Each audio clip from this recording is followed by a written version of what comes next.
Hey everyone, Kyle Lewis here from the Worship Keyboard Tutorial YouTube channel, giving you tips and tricks to help you with your worship keyboard ministry.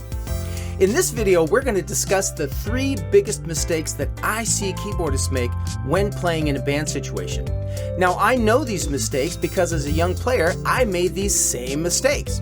But over the years, I've learned to modify my playing so that I can adapt into a band situation, because you really have to think differently in a band situation as opposed to solo playing. So let's jump right in. Mistake number 1, lay off the left hand. I see a lot of players playing a lot of heavy left hand when they're in a band situation. When you're doing solo piano, that's okay, but we need to modify our playing when we're in a band situation. You need to leave the low frequency to the bass player. And here's a few practical reasons why. If you know anything about acoustics at all, lower frequencies have that bigger undulating waveform. And when we have too much going on in the low end, it can sound really, really muddy. So we need to clean that up by letting the bass player take that low frequency. But the other reason is that sometimes we have competing rhythms. Maybe I'm playing left hand and I'm playing a rhythm like a bum, bum, bum, but the bass player is trying to lay down a different groove like a bum, bum, bum. So let them take the low end frequency, let them take the rhythm. Now I'm going to play for you an example of a track. It's just a few measures, but I'm going to play a lot of left hand so you can hear how muddy that sounds when I'm competing with the bass player. Give it a listen.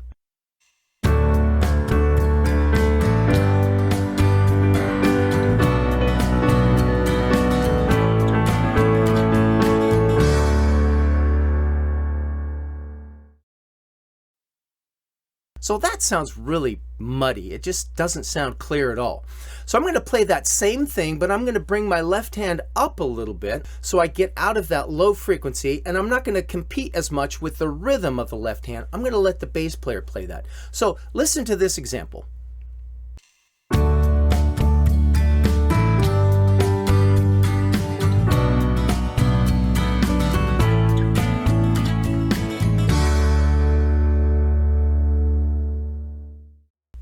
See, now that sounds a lot cleaner. I can hear the bass, I can hear the rhythm, I can hear that frequency, and I'm not competing with that. All right, mistake number 2, rhythm. If you have a drummer and at least one other guitar player, you already have a lot of rhythm going on. You don't need to compete with that by playing more rhythm in your right hand, okay? So again, let me play for you an example of how it sounds when there's lots of rhythm in the right hand competing with the drums and the guitar. Give a listen.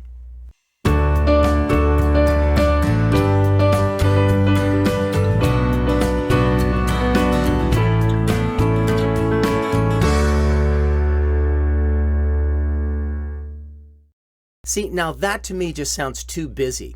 So I'm going to play that same thing again, that same track, but this time I'm going to lay off the rhythm in the right hand. In fact, I'm going to try to complement what they're doing by playing a few more melodic things. So listen how that sounds when I stop competing rhythmically and complement by adding some melodic things. Give a listen.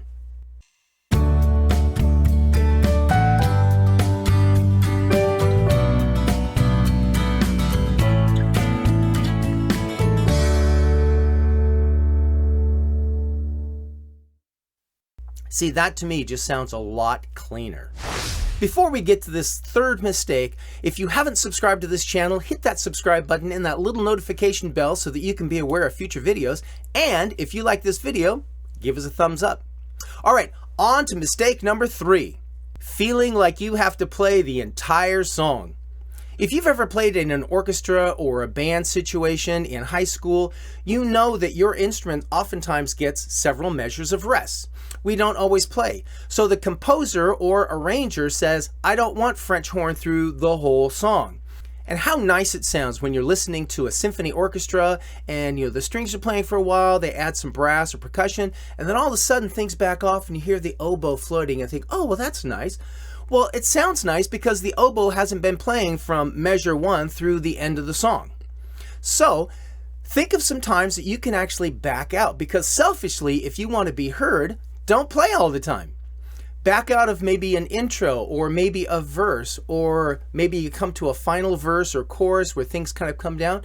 Back off altogether. Well, thanks for watching, and I hope this was helpful for you. Make sure to stay tuned for a future video coming up to give you some positive, creative things that you, the keyboard player, can do in a band situation to make your band sound the best that it can. Thanks again for watching. We'll see you next time. Bye.